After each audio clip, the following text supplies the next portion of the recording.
So right now we're down at our bus barn, down here off Graham in Nettleship, and we've got a three bay shop.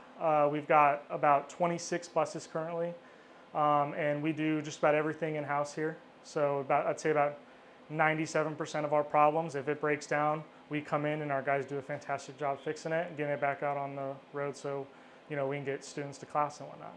Day in the life for me is, I show up in the morning, I've got my opening tech here, come in, try and see, what he has going on, make sure he's working, getting buses out, preparing for the day. And then I once I know him and my other techs are situated, I head into going up, checking emails, if there's anything from the night before, parts requests. Well, if you think about it, like with a car and a bus, they have the same components. They have an engine probably and a transmission and a lot of electrical modules. Think about a car having all those modules, and then a bus is like times 100. Our suspension is air ridden. And so when our driver hits that little button and lowers it so people can get on, that's something you don't really see on a car every day. And so that is a luxury that we have because it allows for a smoother ride, because these are 30,000 pound, 40,000 pound vehicles. These buses are complex machines and vehicles, and there could be a variety of things. But normally if a problem happens, our driver will radio us and say, hey, bus so-and-so to maintenance. And at that point, myself or one of our techs will radio in and say, okay, hey, what's up? What's your problem?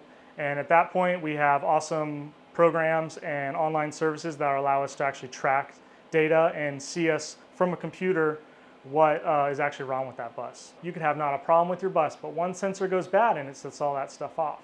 So when we're sitting there determining, and they bring that bus in, we have to, okay, we don't see coolant underneath the bus. Okay, so there's probably not a coolant leak. We'll go ahead and pressure test the system. The system's working all right. We see we have coolant in it. What are the odds it's a sensor? And then we can go further into our troubleshooting, which will allow us to test those sensors. And based off our specs, we can determine if that sensor's bad. And sometimes it could be that sensor. Sometimes it could be it blew a whole thing, like whether it's a radiator or a coolant line. Okay, tell me about the craziest thing that you've ever seen when working on a bus. Just the most mind-boggling thing. Took you so long to figure out. You're like, oh, what is that? I actually use this as an example because the other day, a week or two ago, we actually had a very similar problem with our techs where they just could not diagnose this problem. They were struggling with it, ran through all of our troubleshooting. Could be this, could be that, just did not make sense. Me and our other lead tech, Caleb Tolarski, 2 or 3 years ago, we had an engine problem and it was giving off audible alarms, all this stuff. We could not run the bus on route. It was down for probably a week and a half, 2 weeks, and we were just mind boggled. Turns out in the process, we found other problems, like our turbo was going bad. And we were sitting there trying to figure out what's going on.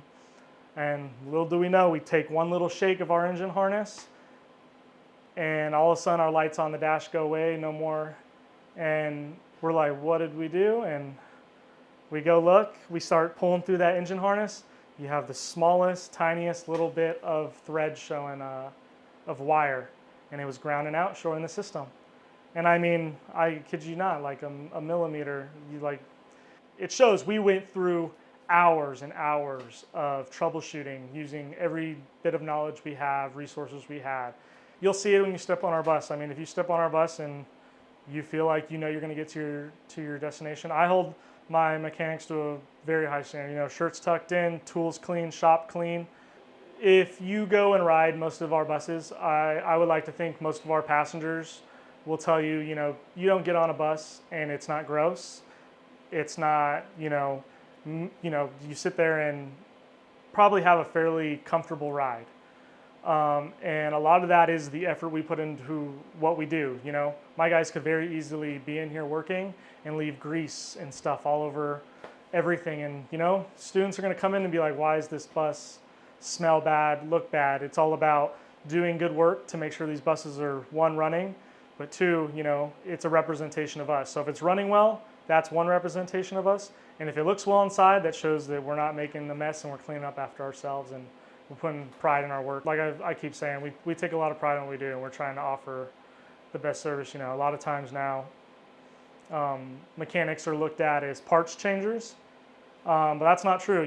These guys, they have to have electrical skills, they have to have plumbing skills, mechanical skills to work on these engines, and so it's asking a lot of them. There are nights, that we're here late trying to make sure that we can provide service, and so, yeah, just a lot of props to our guys and the effort they put in.